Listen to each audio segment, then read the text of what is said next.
A very good morning, everyone. Welcome to Study IQ English and the Hindu newspaper class with me. That is the Hindu newspaper New Delhi edition for today. That's 18th of March 2026. We are halfway through March already, and the countdown for UPSC Prelims exam has started. And therefore, let's focus more on the backbone of UPSC exam, which happens to be current affairs and places in the news. And through this Hindu class, we are trying to do exactly the same. And for today's newspaper, also, I have about 7 articles to share with you, in which we shall be having thoroughly a look at the map of West Asia again, because the controversy seems to be going on at full scale.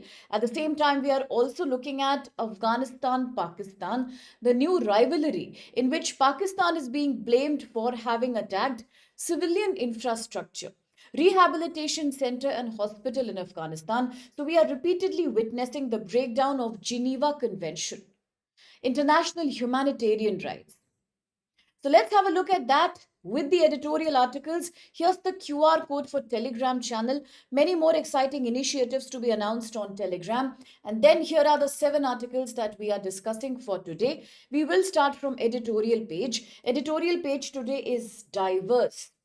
We have the main article on India, West Asia, followed by prison.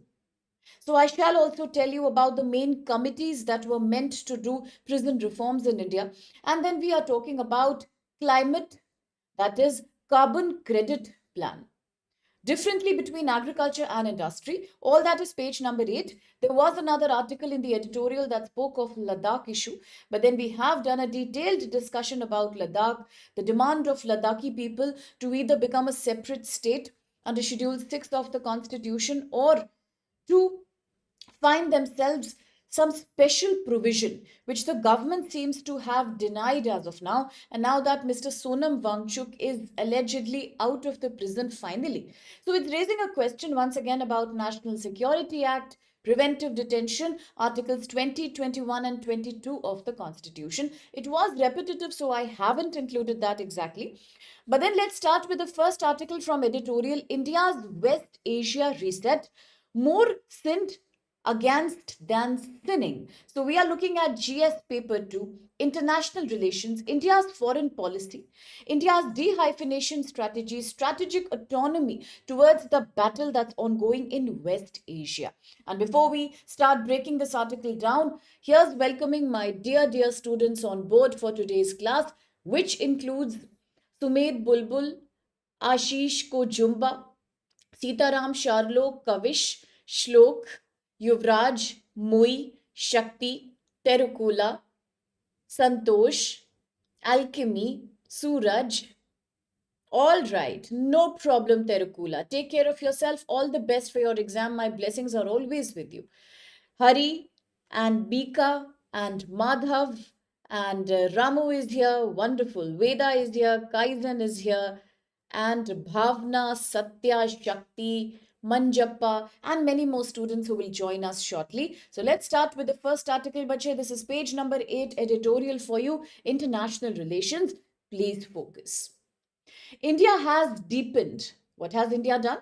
India has deepened its relation with the Gulf Cooperation Council countries, the GCC countries. At the same time, India has also deepened its relationship with Israel. The timing of the visit of Mr. Modi to Israel has become a topic of controversy today. Just about last month, Indian Prime Minister Mr. Modi went to Israel. They went to Israel, and there in Israel, they were talking about how India and Israel can cement their relationship, double the bilateral trade, and improve investment in research and development into water management, agriculture based solution, and further weapon development. Yes. Therefore, India is now seen as a country that's trying to reset its West Asian foreign policy to focus more on national interests, security, and practical diplomacy rather than old balancing positions. Now, here is what I call evolution of foreign policy. In GS paper 2, in your UPSC mains exam, I'd rather you will get a question either this year or next year on how has India's foreign policy towards West Asia evolved from the times of Mr. Nehru. You see, during the times of Pandit Nehru, India believed in non-alignment. That was when, at the Bandung Conference, India became the spear leader of a philosophy which means no alignment with one bloc. We are now trying to have balanced relations with both of them together, like India had during the Cold War period between USSR and the US. But under Mr. Modi's regime, from 2014, India has been focusing upon another policy. This is about from non alignment to multi alignment. India believes in diverse alignments, not just two power groups, but equal relation with all the countries together. This is called multilateralism. Now, under the leadership of Mr. Jay Shankar as the External Affairs Minister, ever since we have COVID-19 pandemic 2020-2021, the world is a very new place to live in. And India has risen up to those new realities. Under the new External Affairs Minister, Mr. Jai Shankar, now it is not about non alignment, it is not about multi alignment either. Today it is about strategic autonomy. Today it is about dehyphenation. Today it is about practical diplomacy. And what do you mean by practical diplomacy? Here, you are only making a relation with those countries which is going to help you in your national interest and only to a certain limit.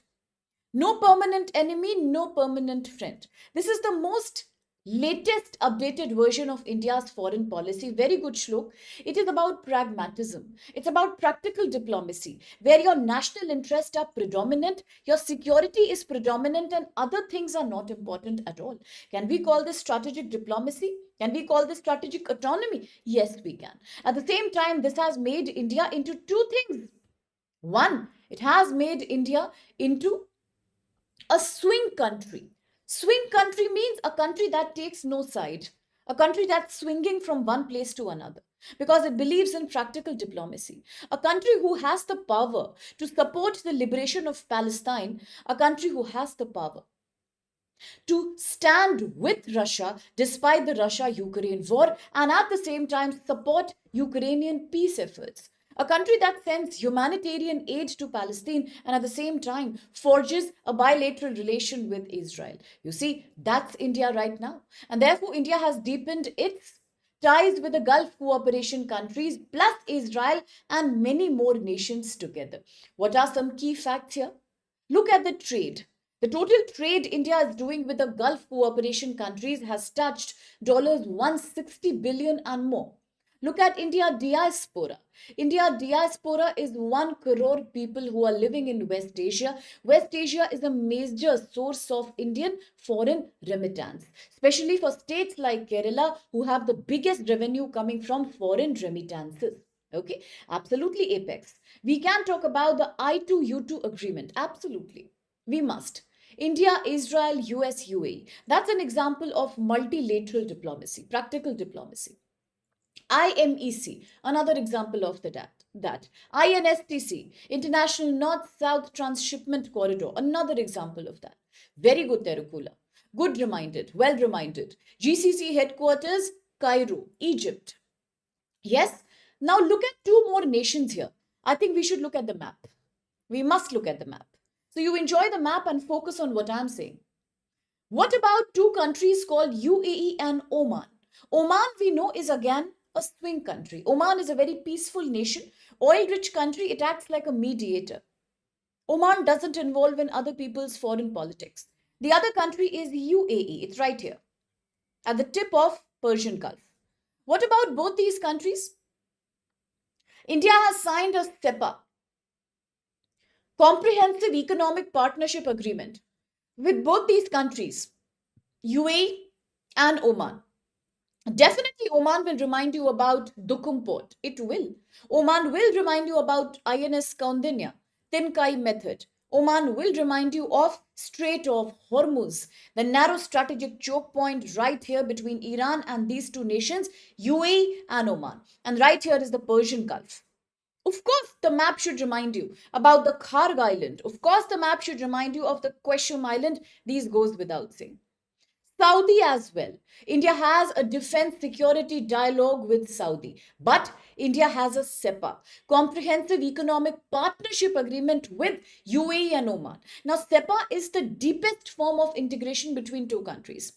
The most shallow is what Eric was mentioning when we were discussing India New Zealand FTA, PTA, Preferential Trade Agreement.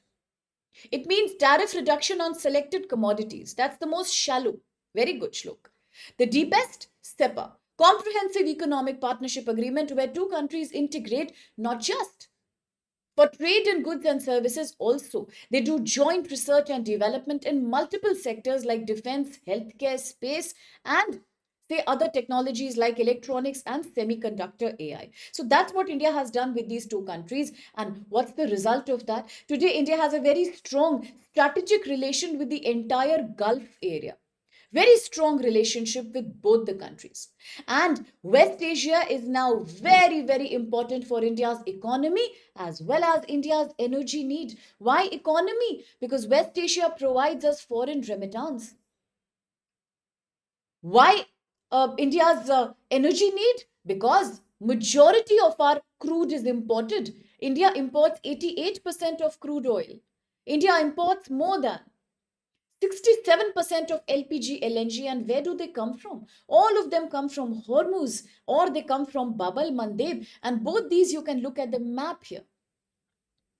Hormuz, right here. Iran. What about Bab el Mandeb? Right here. Red Sea, Yemen. Yesterday we have done a detailed discussion on these things, right? Who's saying Abraham Accords? Apex, yes. Definitely it should remind you of Abraham Accord 2020, where Saudi, under American pressure, agreed to recognize Israeli sovereignty. But today, Saudi is having that doubt again. Why did I ever sign up for Abraham Accord? Because Israel continues to be belligerent. It continues to attack not just Iran today, but also Palestine.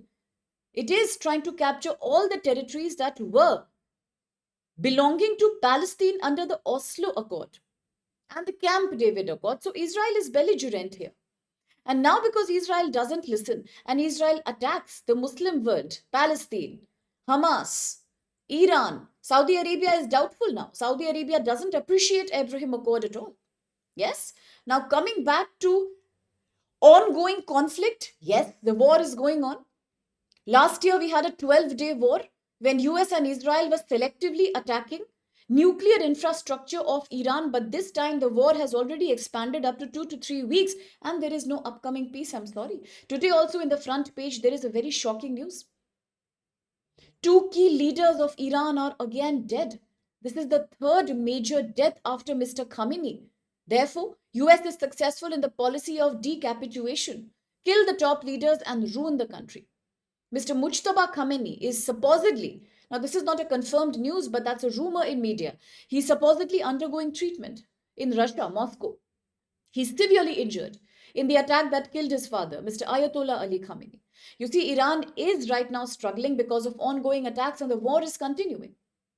And the ongoing conflict means increased instability, threatened oil routes, especially Hormuz. Gulf countries are now feeling that US is impossible. US is not reliable. US will never be able to fully protect them. And therefore today for Gulf countries, it's an eye-opener. They blindly trusted America, especially Saudi Arabia, Bahrain, Kuwait, UAE. They thought that Mr. Trump will come and give them protection whenever Israel or whenever Iran do any kind of attack, but that did not happen. That did not happen. Today Iran is retaliating. Iran is retaliating against all the American allies, all the military bases of US in West Asia. What could US do? Nothing. US could do nothing. All these countries are under severe attack and therefore for them it's an eye-opener that America will never give you security guarantee. We need more security partners. What does it mean for India? It gives India another opportunity. When Gulf countries are losing trust, completely they are losing trust on US, India is now becoming a reliable trade partner, a reliable strategic security partner. Now already India is a leader of Global South. Already India is a net security provider in the Indian Ocean region. You all know about IORA. You know about Colombo Security Conclave. All of you know about the Gurugram headquartered monitoring center of Indian Navy, don't you? So therefore, if India can be a net security provider in Indian Ocean, why can't the West Asian countries look upon India as a reliable strategic partner as well? Is it not creating opportunities for India? It is creating. ISA as well, brilliant. Now, what does it mean for India in terms of policy reset? In terms of policy reset, India now under Mr. Jaishankar's leadership is moving from becoming a country that used to make everyone happy, please everyone, to now a clear cut diplomacy that I will do what suits my interest, whether you are happy or whether you are unhappy. Can I give you an example of that? Yes. Yes, Gaza Peace Board. Mr. Trump wanted India to send military. Did India send it? No. No. Mr. Trump wanted India to join Pax Silica immediately. Did India join immediately? No. India joined at least weeks later. Today, Mr. Trump is expecting NATO plus India plus China plus Japan and South Korea, all the countries that get oil from Hormuz, to come and fight, to open up Strait of Hormuz and attack Iran. Is India doing it? India is not doing that. India has signed a strategic defense dialogue with Saudi as well as UAE. But does that mean India will ever get military involvement in West Asian conflict? India will not. This shows that for India now the policy is getting reset. Pax Silica full member, Gaza board just an observer. Absolutely. So therefore, now India is openly supporting partners like Israel also, but GCC also. What more example can you get for dehyphenation? Tomorrow, if in the interview board somebody asks you, or if you get a question in GS paper 2, what will my students write? They will say examples of dehyphenation. India has recently signed a big free trade agreement with GCC countries. At the same time, India has recently also signed a great partnership deal with Israel. You see, dealing with two enemies, but together. Dealing with two enemies, but together, absolutely. Now, when your time permits, when prelims are done, I would want to talk about Raisina dialogue with you. It's a book written by Mr. Jaishankar, and those who are interested in PSIR or those who are interested in IR, I will definitely discuss that book with you. It's a lovable book. Indeed, he's a master of diplomacy. No doubts about that. No doubts about that. Chanakya Niti, absolutely, Madhav. You are making friends with everyone, and all those are enemies. Biggest example, in 2025 we had equal relation with Mohammed bin Salman of Saudi and MBZ of UAE. Both of them are hating each other. They both are fighting over Yemen and Sudan, but India supports both equally. Yes. Okay, I want you to read it. I'll be very happy if you read it, by the way. I'll be really happy. Okay. Now, what is India asking? India says we will act on our interest, and it's not just about balancing everyone. Now, Mr. Trump often blames India that India tries to create a perfect balance. No, we don't do that. We used to do that during the time of NAM, non-alignment movement, but now we don't do that. We don't care if somebody is getting angry in the process. Now we don't care. Yesterday, India openly also said that I will not sign any FTA with US until I have clarity on tariff rate this time. So you see, India is now being quite categorical, and why not? Fourth largest economy, net security provider, soon to become Atmanirbhar. India is now a country that believes in partnership based on its interest, although the whole world is blaming us today. Many countries, including Turkey, Pakistan, China, are taking this opportunity to shame us. They say that India is now moving too close to Israel. India supports US and Israel camp. India therefore is not looking at the humanitarian loss in Iran, but India does not believe that. India has not done that. India has never ignored Palestine. India has sent humanitarian help, and India does believe in a separate country for Palestine, and not just from today. In 1967, India was one of the first few countries, in fact 1963, to recognize Palestinian liberation. Today also, India has condemned the death of Mr. Khamenei. India has. India wants peace in Hormuz. Now, that means India doesn't want over-involvement. India wants strategic balancing. But why are we getting blamed right now? We are getting blamed because the timing of Mr. Modi's visit became a little controversial. Just about 20 days before Mr. Modi was in Israel. Our Prime Minister was in Israel. It was a coincidence. It was not planned. Immediately after that, US and Israel attacked Iran. India did not know about it. And therefore, this mistake happened. Now, there are other countries, China, Russia, Pakistan. Everyone is looking at their selfish interest. Look at Russia. As soon as Hormuz closed, Russia has started increasing the price of its oil. Is that not selfish? Look at China. China was the greatest trade partner of Iranian oil, largest importer of oil from Iran. Today, is China doing any military support to Iran? No. Is that not selfish? Pakistan, busy attacking Afghanistan, busy forging ties with Saudi Arabia. That means zero support to Iran. Is that not selfish? So then why India should be blamed exclusively? That's the thing. So India must continue, therefore, to maintain its diplomacy. Policy is flexible, multi-aligned, realistic. And at the same time, India is now also getting a very big honor. I don't know if you saw in the news, but I must talk about it. Now, the leader of Finland, the Prime Minister of Finland, yesterday came and requested Mr. Modi that you must try to mediate between US and Iran. Is that not honor? Of course, that is honor. Of course, that is honor, because for the first time between this major West Asian war, India is now being respected as a country who can do mediation. And that's amazing. That means India will have a new role as security partner in future as well, right? So this strategy is now known as GCC plus one strategy. I repeat, and I want you to remember. Bacha, this strategy is called GCC plus one strategy, where India is not only a supporter of GCC, at the same time also a partner of Israel. This is a more realistic foreign policy that protects our long-term benefit. That means no enemy, no friend, just strategic alliance. Now let's quickly proceed with a question, practice question. This is a slightly new type of question. I wonder how you find the question. Look at the question, please. India is a neutral partner. Absolutely, but that's a very ethical question you are raising, Shakti. Now, my dear Shakti is one of my students whom I see a lot of ethicality coming out of your words, coming out of your expressions.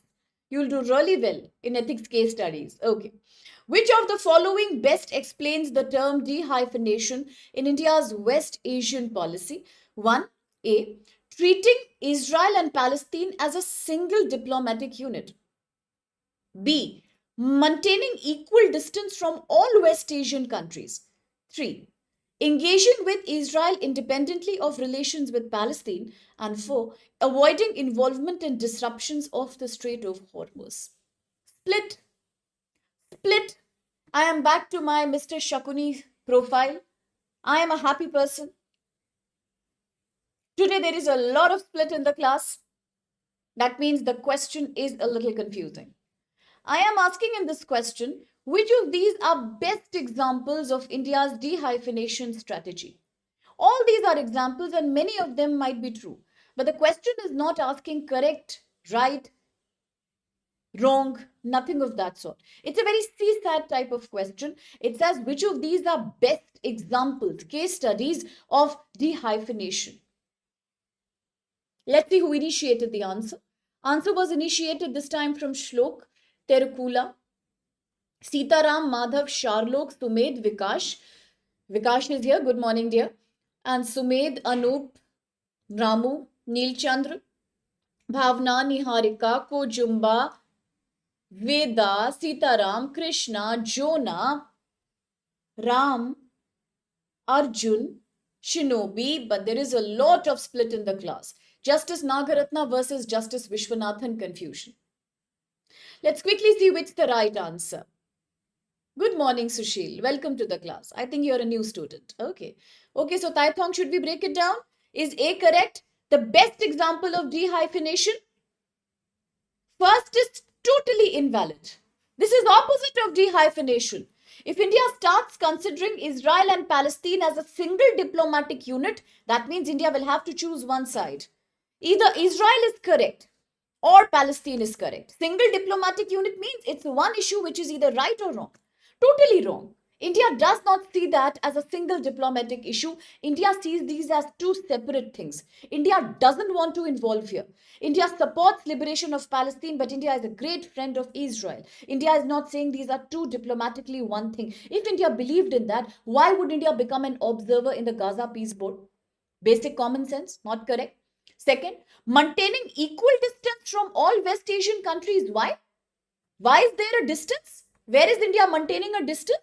I told you the deepest form of integration between two countries is SEPA. India has already signed a SEPA with Oman and UAE. Then how can we say? Plus, strategic security dialogue with Saudi Arabia and UAE again.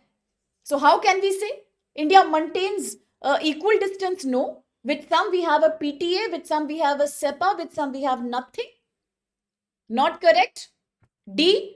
Avoiding involvement in disruption of Strait of Hormuz. This is not dehyphenation.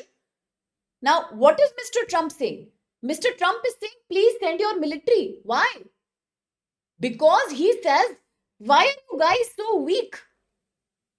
China, India, South Korea, Japan, all these countries are major importers of oil that comes from Hormuz. He is saying you are only suffering. So why don't you send your military? India is not sending because India doesn't want a military involvement here. Does that mean India is not involved at all? Of course. Yesterday I told you one of India's naval fleet has gone and protected entire India's oil tanker from that area. India is selectively negotiating with Iran that please allow passage to my oil tankers. India is busy. Yesterday there was a very big news on Al Jazeera and BBC. India is busy rescuing Indian citizens. Why? Where will they get rescued from? The area is under war. So therefore, Iran has another partner country, not partner, a boundary country called Azerbaijan. Yes, remember Azerbaijan-Armenia conflict, Nagorno-Karabakh region. So now India is asking its citizens to cross the border, go to Azerbaijan. From Azerbaijan, we are rescuing our citizen. Yesterday we spoke of Operation Sankalp. Very good. So therefore, we can't say that we are avoiding. We are not sending military, but definitely we are engaged. Third is totally correct. The best example of dehyphenation is that independently you deal with Israel also, and very independently you deal with Palestine also. I am not taking any side. Of course, I don't like war. I hate war. I cannot support the killing of innocent in Palestine. I will send humanitarian aid. I want the two-state solution to be implemented, but for me, these are two different things. See, I am not getting involved here. So that is why C is the perfect answer. Very well answered, very well thought of, and very well brainstormed. So I still appreciate everyone. Thank you for reminding Vikash. The Baku Azerbaijan COP29 summit. Very good. Now, the border between Azerbaijan and Armenia is a very complex situation. It is divided into two conclaves. It's not a single border, very confusing border. We can take up that discussion someday. Operation, yes, Ganga, Operation Nanda Devi, yesterday Operation Sankalp, 2011, 2019 onwards, very good. Very good, Ramu, absolutely. So India is now also doing that. Okay, let's proceed with second article. Today I have good questions. It's a fun class. Okay. Second article, editorial page. Prison outbreak. Now, this is a matter of internal security, but at the same time, not just internal security, GS paper 3. It is also a question of GS paper 2. The rights of vulnerable communities in India. So what are we trying to say? We are broadly discussing how in India the prison conditions are horrible. They are so dehumanizing that prisoners in India are getting more than what a criminal should get. Not just a punishment, but also they are subject to various kinds of contagious diseases. Excellent, Vikash. It's raising a very big question on two constitutional articles in India. One constitutional article is Article 21, the right to life, which a prisoner has. Second, Article 39A, Directive Principles of State Policy, which was added by 42nd Constitutional Amendment 1976. That means the government should provide equal justice and free legal aid to everyone. So it's a violation of Article 21 and Article 39A. What's happening? Very good, Reshma. Well pointed out. And you are in the class. I saw you now. Good morning, my dear. Good morning, bache. Okay, what's happening? Focus. India's prisons are overcrowded. This is not a unique situation for India. When your prelims are over now, then on the Telegram channel, I will share with you very nice documentaries. 10 minutes documentary, 8 minutes documentaries, the ones that I see. It's my favorite pastime. You will love those documentaries. They are about all these issues, but not now. You write the prelims, I'll send you. They will give you good inputs for your essays and your mains also. Okay, I'll keep sending them. Now, what's happening? Not just India, most developing countries, but here the case study is India. Indian prisons are overcrowded. They are poorly equipped. They have very poor sanitation. This is causing a serious health risk and disease outbreak. To whom? To the inmates. Overcrowding is leading to overcapacity. Prisons are full more than the capacity that is permitted also. Example, the Jalpaiguri jail. In the Jalpaiguri jail, the occupancy rate is 171%. Across India, majorly the jails are about 120% occupied.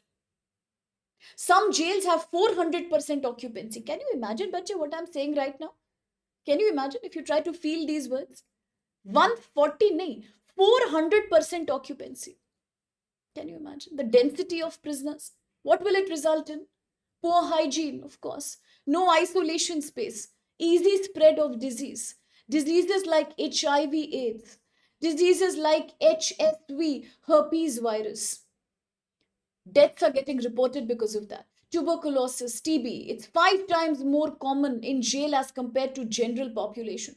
COVID-19 like pandemic outbreaks, influenza virus outbreaks, diarrheal outbreaks, skin diseases. And all these are because there's no ventilation and there's a lack of medical care that's provided. For women prisoners, it's even worse. Many of them fall pregnant in the prison. Cases of sexual abuse and rape are increasingly common. Many of these are breastfeeding, lactating women. There's no hygiene, no menstrual hygiene. And they are delivering in such a poor kind of reproductive healthcare system. Can you imagine? What does it show? It shows a weak healthcare system in Indian prison. There is a shortage of staff. 43% post of prison doctors are vacant. They are vacant. Very few psychologists are there. Psychiatry help is zero. For 5.7 lakh prisoners, there are about 25 psychiatrists. Look at the data. 5.7 lakh prisoners, 25 psychologists. There's a poor screening. Diseases are detected very late. Prisoners' right to health is ignored, as Vikash says. It's ignoring Article 21 of the Indian Constitution. Right to health care, right to life with dignity. And what are the ethical points we can raise here? Prisoners, even if they are captured in the jail, sorry to say, but they still do not lose their fundamental rights. After all, they are Indian citizens. Agreed, they have committed a crime, but that doesn't mean they are not entitled to fundamental rights. They are entitled to Article 21, that's right to health. Is there a solution to this problem? Yes. Regular medical health care screening, more reproductive health care to women, more contraceptive provision to women, better menstrual equipment to women, better infrastructure, and more staff per prisoner in the jail. Link the prisons with National Health Mission. You have to link it with National Health Mission. Legal reforms are very important, as somebody was mentioning. That in India, the problem is the rule is bail, no jail. But the problem is majority of these inmates are under trial prisoners. They do not have the money to buy the bail bond. They don't have. And therefore, instead of 1 year or 6 months, they are languishing in the prison for more than 10 years. What a waste of human resource potential. For petty crimes, people are languishing in jail for decades altogether because there is nobody to bail them out and they can't afford to hire a lawyer and they can't buy a bail bond either. Therefore, they are under trial prisoners for decades altogether. Then, we must grant bail for minor offenses. Using non-custodial punishment, very important. Repatriating foreign prisoners, at least send them back to the country of their origin. Yes. Now, are there any important committees when it comes to prison reforms that we should remember? Yes. The most important ones are talking about 1983. There is a very important committee called Mullah Committee. Mullah Committee. Okay, a very important committee called Mullah Committee. Then there is another very important committee. What did the Mullah committee say, by the way? The Mullah committee suggested major prison reforms for, for curing these kind of problems of overcrowding and under trial excess. Then there was another that's known as Krishna Iyer committee, very important. Krishna Iyer committee, that was exclusive committee that focused on women prisoners. I repeat, women prisoners. Then the third very important committee is Justice Amitav Rao committee. This is a very recent one from 2018. What is this committee? Justice Amitava Rao committee. This committee says we must address the problem of overcrowding in Indian prisons. Now, which other fundamental right can we invoke here? Apart from Article 21, the right to life. Well, the biggest fundamental right that we can, not fundamental right, it's the DPSP, Directive Principles of State Policy. This is Article 39A of the Indian Constitution. Under the DPSP, Part 4, there is a mandate that the government must ensure equal justice and provide free legal aid to underprivileged citizens. Yes? Now, at the same time, we can also say that there are certain fundamental rights that are denied to prisoners. Example, the biggest one is Article 19. Article 19 talks about right to freedom, right to move freely throughout Indian territory, right to reside and settle in any part of India. That's denied to them, and that's valid. When you are in a prison, you will be denied Article 19. That's completely fine. That's acceptable. Right to equality may also be broken here, because they are being denied their freedom. They are not being treated like other citizens, and that's valid. But they cannot be denied rights like Article 21, Article 39A, absolutely Shlok, Article 22. You can't engage preventive detention. You can't do double jeopardy. Okay? So all these are crucial. Article 42, humane conditions. Even if you make them work, humane conditions should be there. Absolutely. 39A, free legal aid for the poor in India. So all these stand denied here. And that's what we must focus upon. That after all, they are Indian citizens. Agreed they have done a crime. Agreed they must be in jail and certain fundamental rights will be withdrawn from them. But does that mean we absolutely start dehumanizing them? Does that mean we put them in overcrowded conditions and give them the punishment of dying with disease and sickness? No, that's very invalid. And that's the denial of Article 21 and majorly Article 39A. Of course, you can mention Article 20 here. Article 22 here, all these are equally applicable, because ultimately you can't do preventive detention. You can't deny somebody the right to hire a lawyer to secure a bail. You can't deny them, or you can't punish them for same crime in retrospect or double. So you can't do that. Okay, yeah, Article 19 can be denied, but definitely 21, 20, 22, 39A, 42 cannot be denied. Okay, now let's quickly see them. What's the question that's following here? Now, this is an interesting question. So please try to look at the question, bache. Yes, Krishna, Ramu. There is an assertion and a reasoning here. Assertion says, prisoners in India retain their fundamental rights to health under Article 21. What's the reason? Imprisonment results in the suspension of all fundamental rights except those explicitly guaranteed by prison authorities. Easy question. Easy question. Very good, Vikash. Brilliant. 22, 3 and 7. Absolutely. We must know all the three clauses of Article 22. No double jeopardy, no post facto punishment for the same crime, and all these we must remember. Okay. Who started answering? Let me quickly catch. Reshma, Shlok, Madhav. Vikash, Yuvraj, Suraj, Terukula, Niharika, Veda, Bhavna, Shakti, Santosh, Krishna, Akash, Sumed, Bilash, Arjun, Jonah, Neil Chandra, no problem, Rajneeshwar, Ramu, Anu, my dear Sitaram, Eric is here, Shinobi, Kojumba is here, I'm so happy, Taithong is here, very good. Sumit is also answering, Sadhna is answering. Munna hasn't answered for a long time. I haven't seen Bulbul or Iba's answer. I haven't seen Akhtar's answer. I wonder if they are there in the class. Long time I haven't seen them in the last 2-3 days. Very good. A big clap for Ramu, of course, for reminding us in detail Article 23, initiated from Vikash, now explained by Ramu. There are three clauses to Article 22. We have discussed it when we were talking about Ladakh controversy. No ex post facto detention, no double jeopardy, and no self-incrimination. You can't force somebody to witness against themselves. Let's break it down. Bachi is the first. Munna is answering. Sharlok Chaitanya are answering. So happy to see you. Okay. Bradeshwar is answering. First one. Is it correct? Totally correct. Even if they are prisoners, they have a right to life. Article 21 with dignity, and they have a right to healthcare. Huh? So first is correct. First is correct. That means D is wrong. Yes? Okay. Now, what's the reason for that? Imprisonment will result in suspension of all fundamental rights. If you put somebody in jail, you will suspend all their fundamental rights. That means you will also suspend Article 21, Article 22, Article 20. All these you will suspend. Can you do that? In fact, R is a complete opposite of A. A says they can retain their fundamental right of 21. Reason is saying you deny all of them. That's not valid. You are suspending Article 19, I know. You are suspending certain clauses of 14, I know.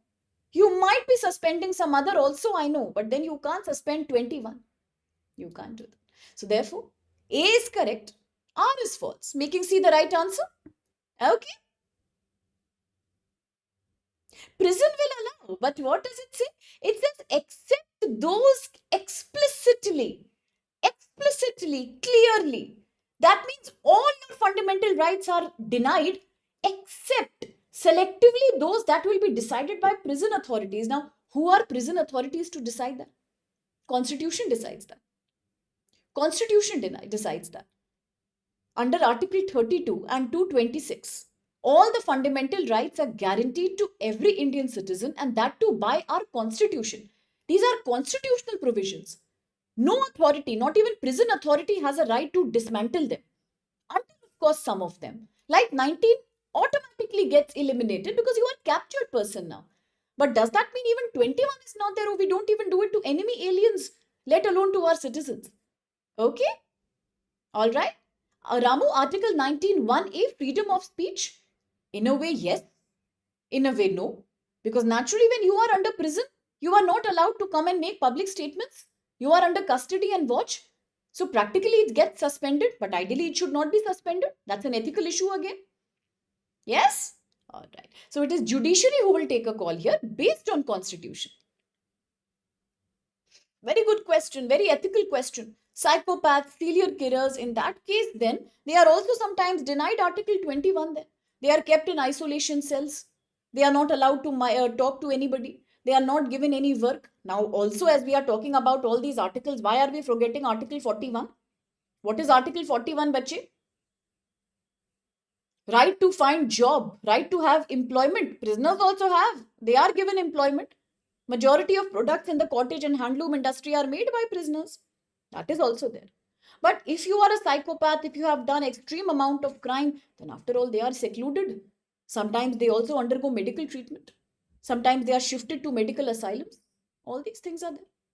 Yes? Okay. Now that's also very big controversy in India. As Vikash is saying, judicial custody versus police custody. Lot of things are there. Writs also come in question here. Habeas corpus comes in the picture. Mandamus comes in the picture if prison authorities are not doing their job properly. Yes? Freedom of silence? Okay, you can interpret it that way. All right. Second, next article, third one. A bit of blur. Blur is a confusion over India's carbon credit plan. Initially, I was not bringing this article. I'm not lying to you. Till 8 o'clock, I was like, let me not bring this article. It is repetitive. My students get bored. But then I was like, it's editorial page. Let me not act over smart. Let me quickly bring it. So GS paper 3, environment, biodiversity and climate change. Let's quickly do this article. You know about it although. What does it say? It's talking about a confusion, bache. A big confusion. Confusion between agriculture and confusion between industry. Agriculture, industry. What's happening? Indian government has announced rupees 20,000 crore carbon credit program. Carbon credit program in budget 2026. but it is only meant for industries. You have studied this with me. CCUS program, carbon storage program. We have thoroughly studied this program. What is CCUS? Carbon capture, utilization and storage. Yes. Now the budget 2026 is giving a major allocation to that, but there is a confusion in the media right now. Big confusion. It is not meant for agriculture and farmers. It's not meant for agriculture and farmers. Okay, Yuvraj, done. It is meant only for industry. But media is saying it is for farmers also. That's creating a confusion. What does this article say? Article says the CCUS program is only meant for industrial sector. Which sectors are these? These are called hard to abate sectors. Hard to abate sector. Hard to control sector. Cement, power, steel, refinery, chemical. These have a very high carbon emission. And therefore the CCUS scheme, carbon capture utilization and storage scheme, very good Veda, is only meant for industry. It's not meant for farmer. But there is a confusion going on in India right now. What's the confusion? There are two different interpretations that are going on in public. The government's actual plan is to impose CCUS only on hard to abate industrial sectors like the ones I spoke about. But public and the media is making a narrative that farmers will earn carbon credit through this. Through what? If farmers started saving and storing carbon emission, they will get credit for that. No, that's not the idea. How will farmers do that? Agriculture has the problem of diffused carbon emission. How will you store that? Not possible. It is only applicable in the case of industry like steel and cement, where at source, right at the level of factory, you capture and you store that carbon. That is very good. But for agriculture, this is not going to work. Why? Because this is being done under Department of Space and Technology 2025 roadmap. It is meant for hard to abate sector like power, steel, refinery, cement and chemical. Why are they hard to abate? Because they have a very high carbon emission. So what's the aim? To reduce industrial emission. But what do farmers do? What farmers do is a very different process. It is not called CCUS. What farmers are doing, it's called CDR. I'm writing here farmers. Farmers are doing CDR, bache. What is CDR? CDR means carbon dioxide removal. Carbon dioxide removal. That is different. That is not a part of this 20,000 crore rupees program called CCUS. What will farmers do? Farmers can store carbon in the soil. Farmers can plant more trees. Very good, Madhav. Farmers can reduce rice cultivation and shift towards pulse and millet. Farmers can do agroforestry. Farmers can do mixed cropping. Farmers can sow pulses and protein-rich crops. But this is not coming under CCUS. This is coming under CDR. It is coming under carbon dioxide removal. It's not a part of this program, 20,000 crore. Why the confusion is happening? Because the budget has used the term carbon credit program. Because the budget of 26 has used a word called carbon credit program. People have mixed it up. People are saying CCUS and CDR are same things. They are not the same thing. CCUS for industry and CDR is for farmers. Because the nature of emission is very different, bache. If you look at agriculture sector, agriculture usually has the problem of gas like methane, CH4. It comes from cattle, animal husbandry. Then there is nitrous oxide that comes from fertilizer. Then there is carbon and methane that comes from paddy and rice field. These emissions are diffused in nature. They spread out and get dissolved in the air. They are biological in nature. They can't be stored. But CCUS is for industry. It is very different. Carbon capture, utilization and storage. Why? It captures CO2, carbon dioxide directly from the factory, from the point source. Example, power plant, cement factory, steel factory, aluminium factory. Why? Because these are not diffused emissions, they are concentrated emissions. You can measure them at one point. So there is a major difference between CDR and CCUS. CCUS is for industry, CDR is for agriculture. CCUS captures point source emission like carbon dioxide from power plants and cement industry directly from factory. Agriculture is diffused, very tough to capture. Yes, in the budget we have included CCUS, not CDR. CDR is not included. So what should the government do? Government must understand that for farmers they should announce a separate policy through which they can also do some kind of carbon storage below the soil and then get credits for that. But it's not easy to do. It's very tough to capture diffused emission like methane and nitrous oxide. Yes, but right now, the government is prioritizing industrial decarbonization because out of the total pollution sector, 25% is coming directly from factory, refineries, and chemical plants. So, for farmers, we will have a separate industry, separate policy. But please let CCUS only be for industry and let's not confuse there. That's it. Interesting article, although. Quick question. Consider the following statements. 1. The term carbon credit program in the budget strictly refers to agriculture carbon market. Second, CCUS technologies involve capturing carbon dioxide from industrial emission, storing or utilizing it. 3. Diffused emission from agriculture can be effectively addressed using CCUS technology. Very good question. Very good question. My dear bacha Reshma has answered. Anybody else? Madhav, Suraj. So top 3, Reshma, Sadhana, Madhav. Top 5, Suraj, Shlok. Top 6, Sadhana, Sumit, Terukula, Yuvraj, Rajneshwar, Vikash, Arjun, Akash, Satya. Split. Oh, today I'm enjoying a lot of split. Yesterday I was intellectually challenged, right? Everyone was like, ma'am, so easy. I said, Acha, let's see, bache, what is easy? Ramu, Elvin, Munna. Munna is answering. I'm so happy. Very good, bacha. Neil is answering. Chip, Jonah, Sumit, Sachendra, Krishna, Niharika. Okay, okay. There is a mic split, but some are saying, most are saying A, is it? Okay, let's break it down, Veda. First is correct. Totally wrong. What did I just say? What did I just say? No, bache, I said Suraj. I said the first 3 names include. I clearly read your name. Curious learner is Suraj only, right? I clearly said Reshma, Sadhana and Suraj. Suraj is curious learner only, right?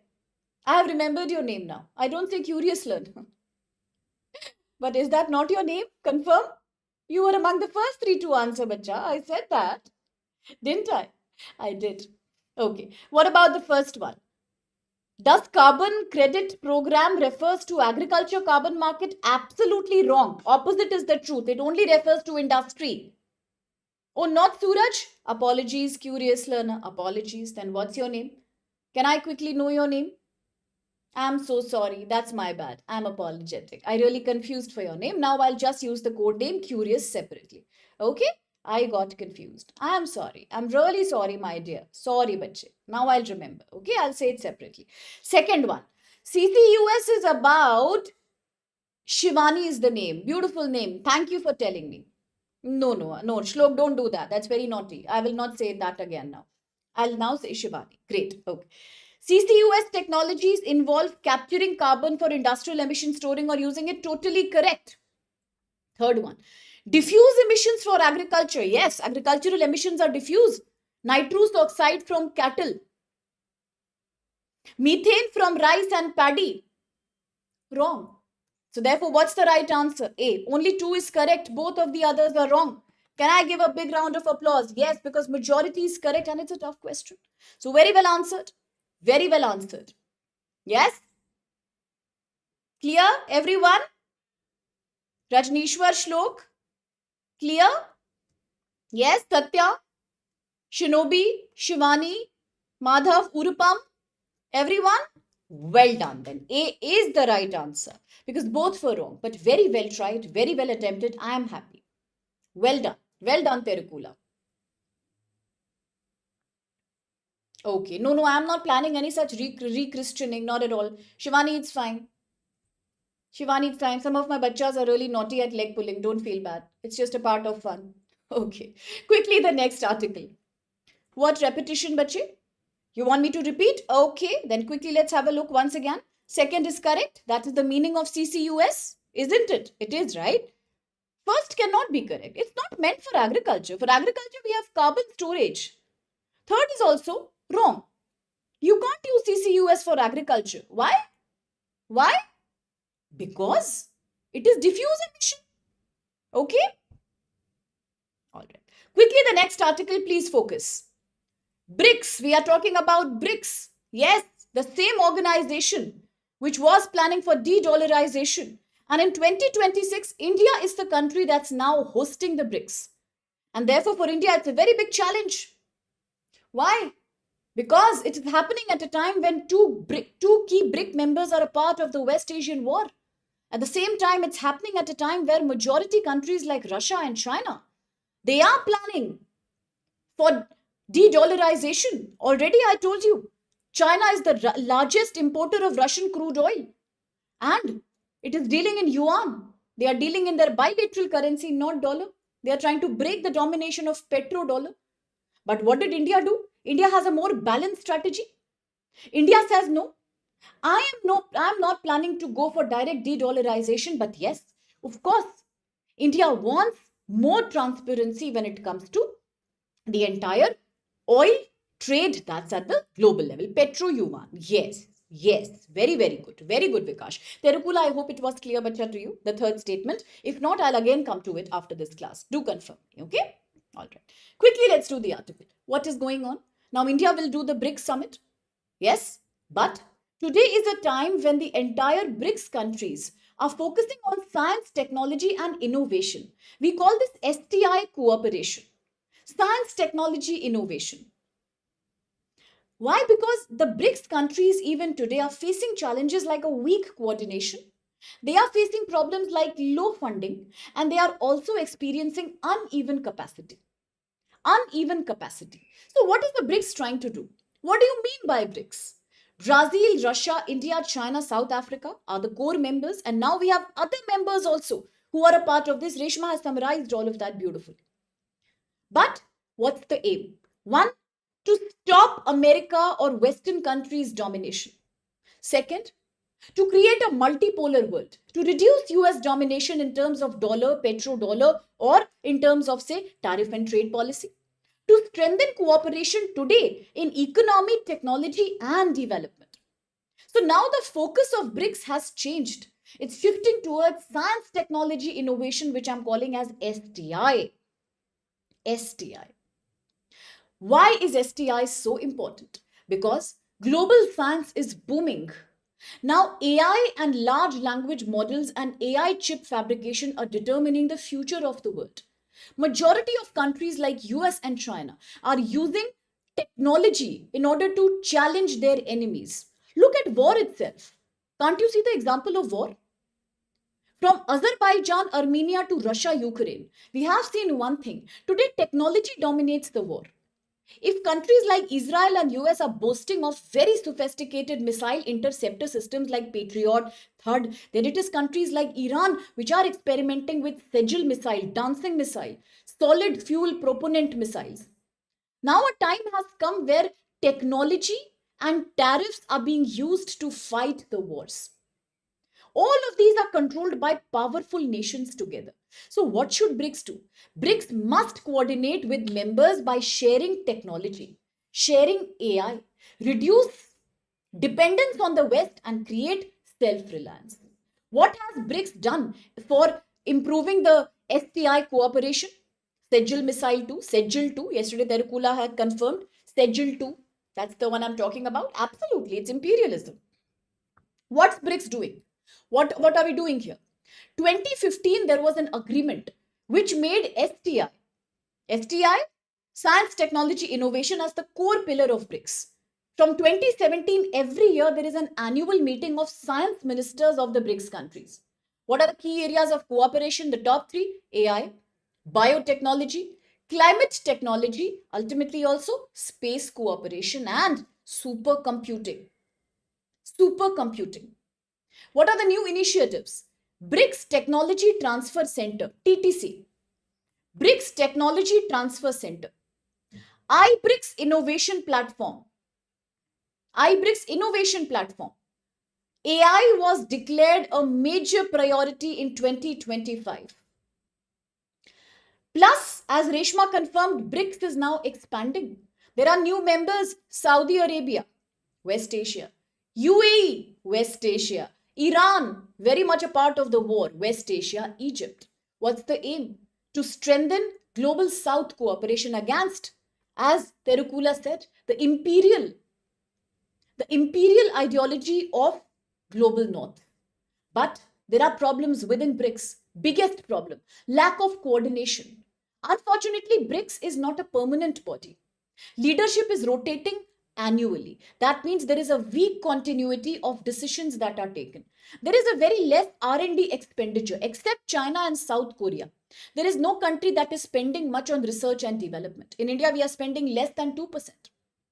Diversity problem. Members are coming from different economies at different levels of scientific technological development. It's very hard to align policies together. Plus, there is one more problem.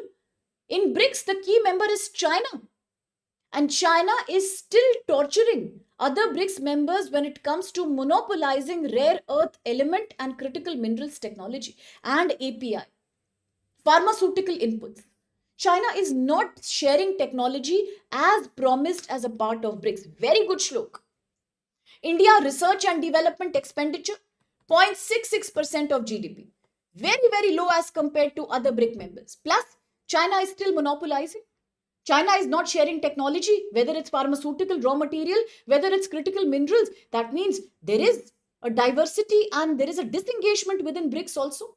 At the same time, there is no permanent BRICS STI secretariat which can launch mega science project and increase funding.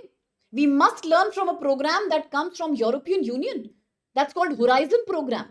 European Union's Horizon Program, where all the countries together are sitting down and making plans for scientific technology and development. Yes? So what do we do right now? Strengthen research. Strengthen policy cooperation. India is the leader of BRICS in 2026. What's the theme of this year? 2026 BRICS. Resilience, innovation, cooperation, sustainability. Can India take this opportunity to create a resolution of West Asian war, as suggested by Finland Prime Minister, between countries like Iran and Saudi, to counter the monopoly of US, who is getting benefit from this war? Can India encourage the BRICS members and itself to have a permanent secretariat of STI and launch mega projects?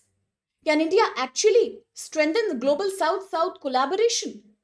Can India encourage China to be more open-minded when it comes to sharing API and critical minerals? That's yet to be seen. So the future of the BRICS is very promising. It is indeed a leading science technology cooperation in the future. If it is galvanized properly, it could become alternative to Western system of domination in science and tech. That's all this article says. Remember all the key members, bache. Quick practice question to you. With reference to science, technology and innovation within BRICS, look at these statements. The AI Impact Summit happened in India. And why was it unique, Reshma? Very well reminded. Unique because it's for the first time that in a country of global South, we had the AI Impact Summit. Yes? It's not about sharing your intellectual property, protected products. It's about enabling the transfer of technology. Otherwise, what's the point of making a regional group? Look at European Union. There are countries like Germany and Italy, highly technology advanced. Then there are others like Slovakia, Hungary. But do they not deal in technology transfer? They do. You can protect your typical IP products, but you must share technologies. You must also enable your partners to be on the same page. Otherwise, how will you challenge Western domination? The purpose is defeated. Yes? Striking a balance between protection and liberation.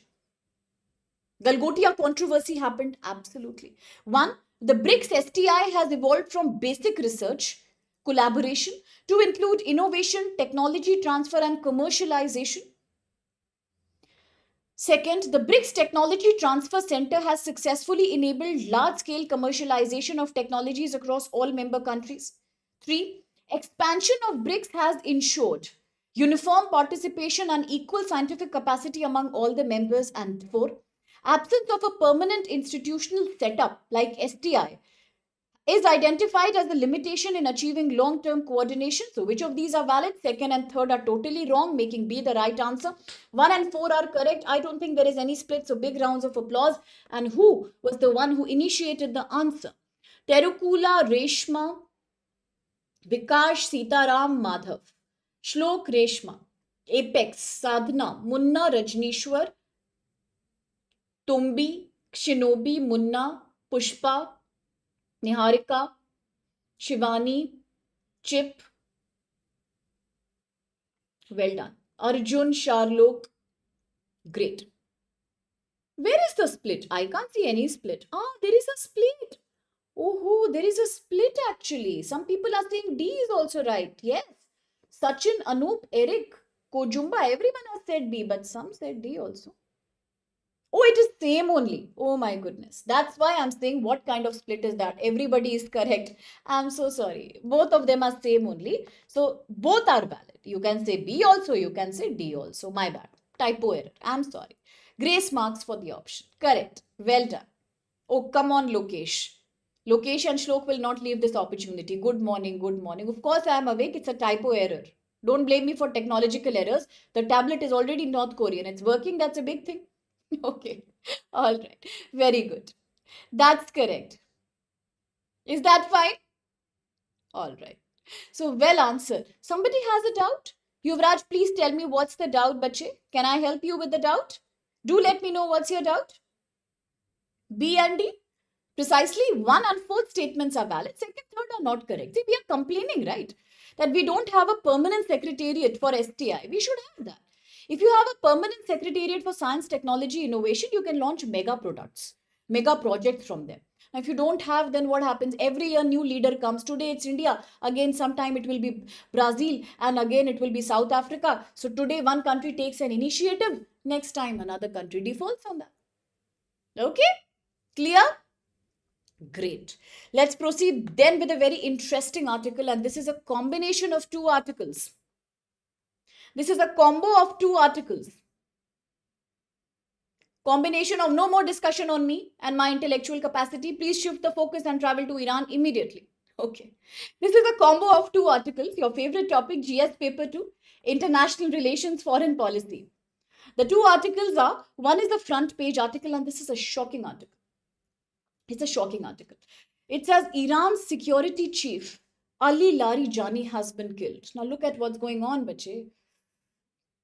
Mr. Ali Ayatollah Khamenei was the first one to kill decapitation strategy. Second, we are also witnessing 2 more deaths today. One is a leader of Iran, and 2 days before he was seen in a mega protest in Iran. He was leading the protest against Israel, and people were saying he is the next most promising leader after Mr. Mujtaba Khamenei. But see what's happening. Today he has been killed in the war. Second article also related says the war is not over. Israel is continuing to strike Iran, that's Tehran, Lebanon, Hezbollah, Beirut, and Baghdad, that's Iraq, green zone belt is also hit today. So what's going on? Let's quickly summarize, but the time is there to go to the map now. To the map now.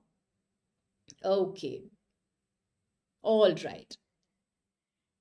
Saturation strategy, decapitulation, all of that comes in the picture. So as you enjoy the map, let me quickly summarize what's happening. Well, it is not a 12-day war. It's more than 2 weeks and the war is still ongoing. Yes, Hormuz. Now Shlok is laughing on Hormuz. It looks like it's right in my neighborhood. Where is Hormuz? It's next to me. So we should have that kind of feeling for the whole world map. And that's when life becomes easy for us as a UPSC aspirant. Yeah, for the nth time we are doing that, I know. But focusing back on the map again, well, the war is continuing. War is continuing. The West Asia war is not just continuing, it's also expanding disproportionately. Mr. Trump said day before yesterday that all the NATO countries and all the countries who are impacted by the crude crisis, like India, China, South Korea, Japan, they must send their troops here and they must do military engagement in order to open up the Strait of Hormuz. Yes, the one on the map at Bandar Abbas port, right here. UAE, Oman, and Iran. Now, most countries denied that. India denied, Japan denied, even NATO denied. Nobody wants a military engagement in this severe war, which is causing casualties day by day, which is indeed a breakdown of Geneva Convention, international humanitarian right, international humanitarian protocol from 1949 every single day. It's an out and out violation of Article 2.4 of United Nations Charter, where today one country is not just attacking but also killing the top leaders of another country. Well said, Madhav. Absolutely. Now, coming back to what's going on in this article says that Israel has launched a massive attack yesterday on Iran, the capital Tehran. Yes. At the same time, apart from Tehran, also Israel has attacked Beirut. Beirut is the capital of Lebanon. Why is Lebanon becoming a part of the war? You know that. Initially, Lebanon was not even involved in the war. But Lebanon became a part of the war because South Lebanon, where a very famous river known as Litani River flows, it's an area that is heavily populated by Hezbollah militancy. Hezbollah are Shia militants and they get a great support, NSA, very good, from Iran, from the Khamenei government. They support Iran blindly. At a time when nobody was complaining, nobody was attacking, Hezbollah retaliated. Hezbollah hit Israel. Israel hit back Hezbollah, and today automatically Lebanon, along with countries like Cyprus, Kuwait, Oman, that were initially neutral, have become a part of the war. Massive part of the war, but majorly it's because of Hezbollah presence. What is happening? Iran and its allies. Who are the allies of Iran? As Shlok says, NSA. As Satya says, axis of resistance. Iran has no country to become its ally. Iran has allies, Russia and China, but they are not engaged in the war. So who is the active partner of Iran? Axis of resistance. Hezbollah, Hamas, militia, Houthi. They are retaliating and fighting with Israel. So now Israel is having a dual war. One directly with Iran government, Khamenei government. Other with the axis of resistance in West Asia. And therefore it's a West Asian war. Iran and its allies are retaliating not just against the attacks of US and Israel, they are also attacking at all the military bases and air bases in West Asia. So what's the result? The war is not limited now.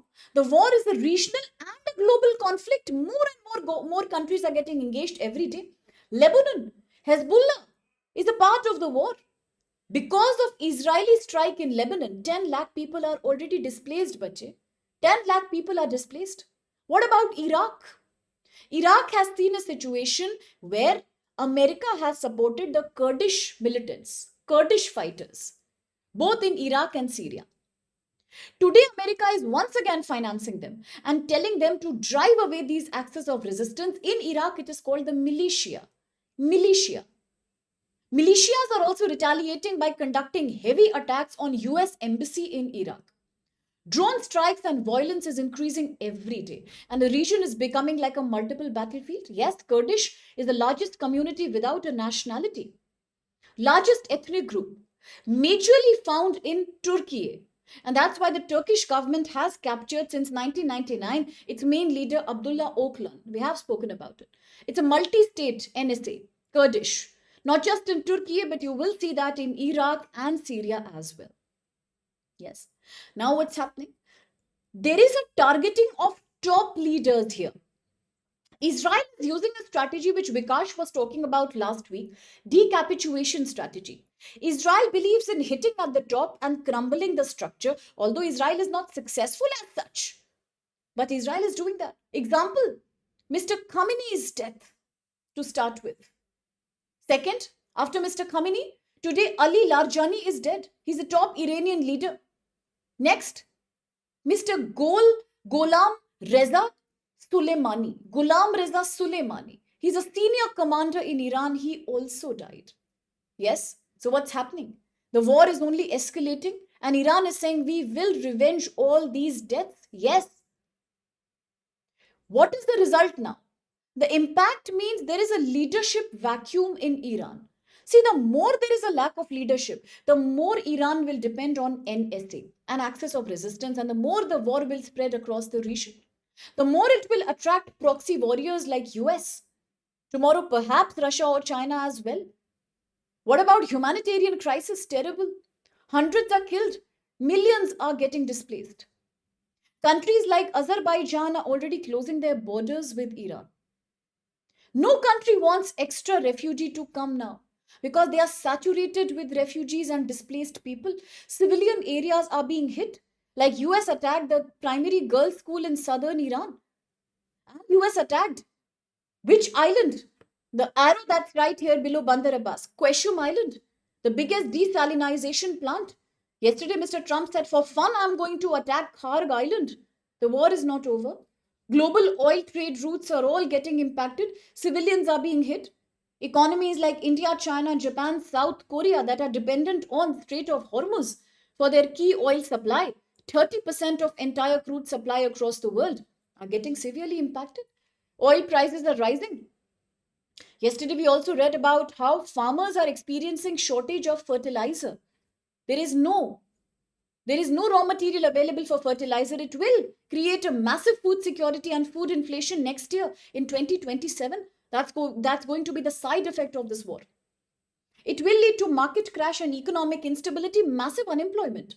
Because majority of the citizens across the globe work in West Asia.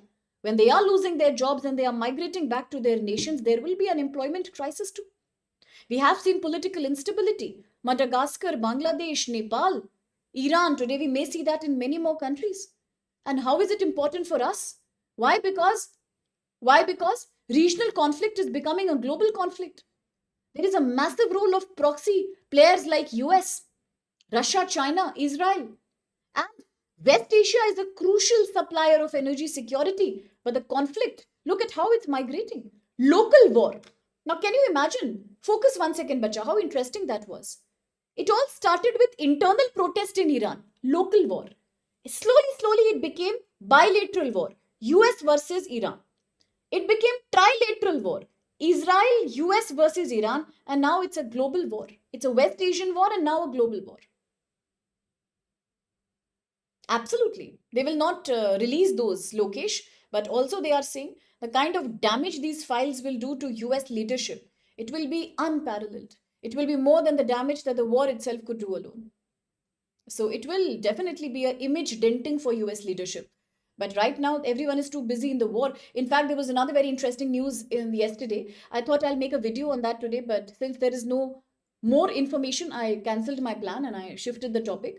Yesterday, we came to know that the leader of China, Mr. Xi Jinping, has been long time planning a direct bilateral meeting with America, with US leader Mr. Trump. But yesterday, Mr. Trump denied. He said, no, I am not having any meeting with you right now because I'm too busy in taking care of the war situation. And only when the war is over, I'll come and do a bilateral meeting with you. So right now, they've just had a telephonic conversation, it seems. Yes, but no meeting right now. Meeting has been cancelled. And in the meantime, Mr. Kim Jong is getting panicky attacks. He's been trying to contact Mr. Putin. He's been trying to contact Xi Jinping. And he says that exercise Freedom Shield has just been conducted in the South Korean peninsula, in the Korean peninsula between South Korea and the US. And I'm worried that US either today or tomorrow may take an action with me. So therefore, please help. That's what he has categorically said. So let's see what happens. And all these are things we are yet to see. And now the last article for the day. But again, it's about a war. Again, it's about GS paper 2, international relations. And this time we are looking at another front of the war. We are looking between Pakistan and Afghanistan.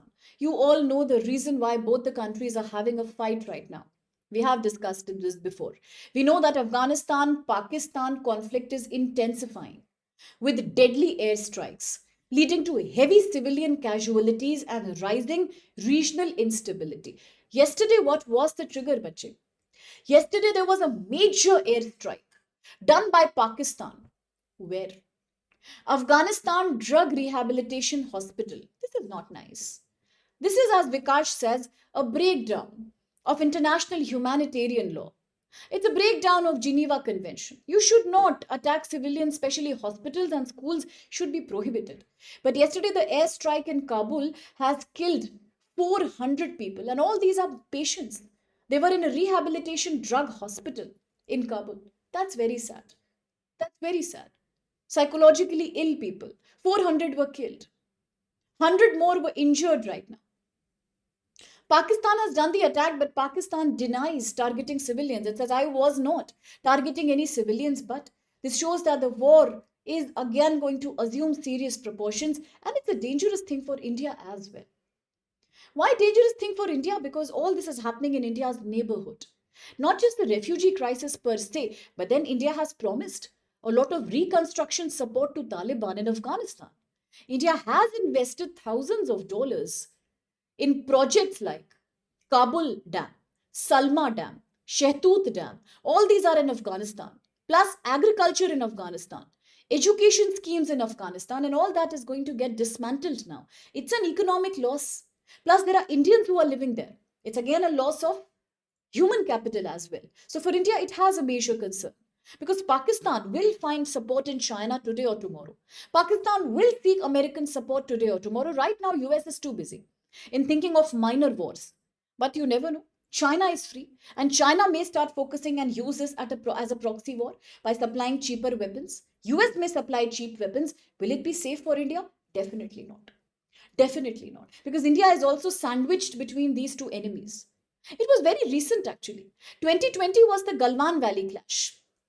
We forgot that. We tried to bury that hatchet and then did a bilateral agreement with China under the Shanghai Cooperation Organization summit barrier.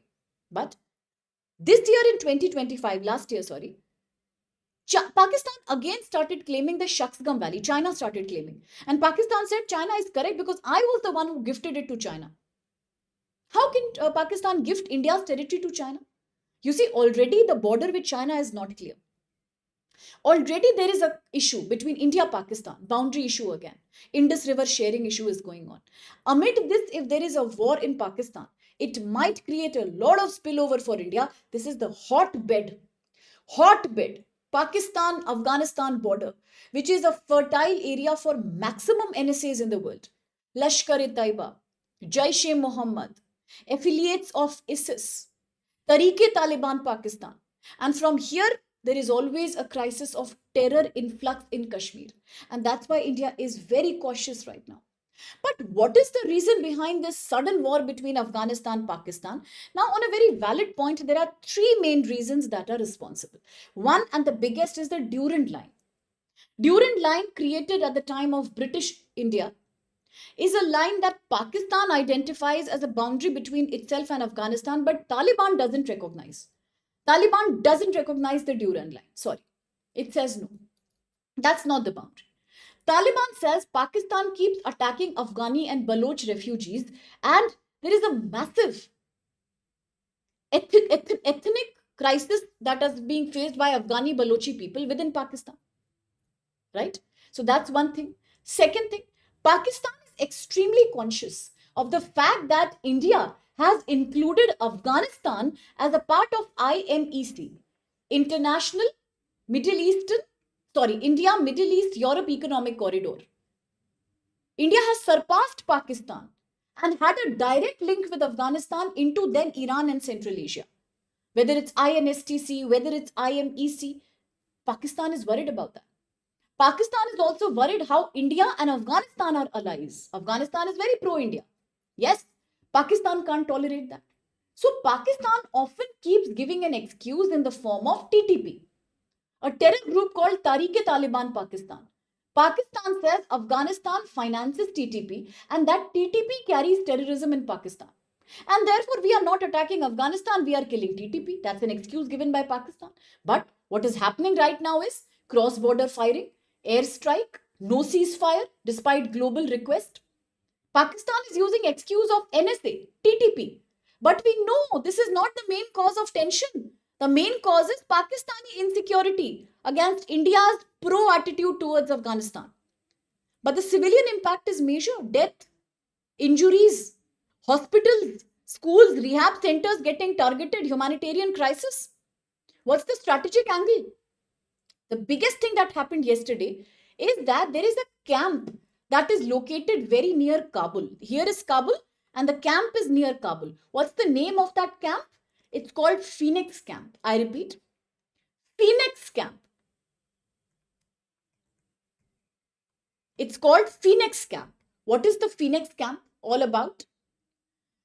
Camp Phoenix is a major military base. Very good. It was a major military base in Kabul that was used by America, US, and the NATO forces to train Afghan security forces to fight with Taliban. Okay, it was a US base called Phoenix Camp, very near Kabul. After the US withdrew in 2021 and Taliban took over, the NATO forces also left away and gave all the weapons and this camp to Taliban authorities. The base was then a part of Talibani operation. Today, Pakistan says, I want to target, it has already targeted Phoenix base because Pakistan feels it is the main military infrastructure of Taliban. Pakistan is saying, I was not hitting the rehabilitation center, I was hitting the Phoenix camp. By mistake, the rehab center got attacked. But these are conflicting narratives. Afghanistan doesn't agree. Afghanistan says it's every bit deliberate attack. For India, it is a security concern. If the border between Afghan Pakistan is not secure and there are thousands of NSAs like Talibani groups who are roaming here, for India, it is not a safe day any day. So that's why. This conflict is still continuing, again bringing into picture few important things like Article 2.4 of the UN, Article 51 of the UN, Geneva Convention 1949. Definitely it brings into the picture NATO, US, the Phoenix camp here, all the dams by India in Afghanistan, Durand Line controversy, IMEC, INSTC from India. All these are getting revived. So that's it from my side in today's Hindu. And with lots of love and blessings, I'll take your leave now. See you tomorrow at 9:30 a.m. then. Okay? A quick reminder about how we are running the sale programs for 27 and 28 UPSC batches. And the batches are beginning on 26th of March. And anybody who's willing to enroll in these batches, you must remember code SPLIVE that will give you further and maximum possible discount. So thank you so much. You can spread the word around. Thank you for summarizing, Vikash. Taliban first regime 96 to 2001. Second came in 21 and now it shall continue unabated because there's no government as such to give it any opposition. No problem, Terukula. Stay blessed. Okay. Take care. Thank you, Kojumba, for that creative bye-bye.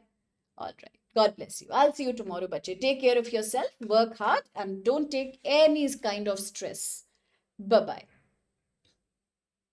Yes, I am kind of. Absolutely, Shlok. Yes, Santosh, I remember and I have already informed the backend team. We shall have it soon.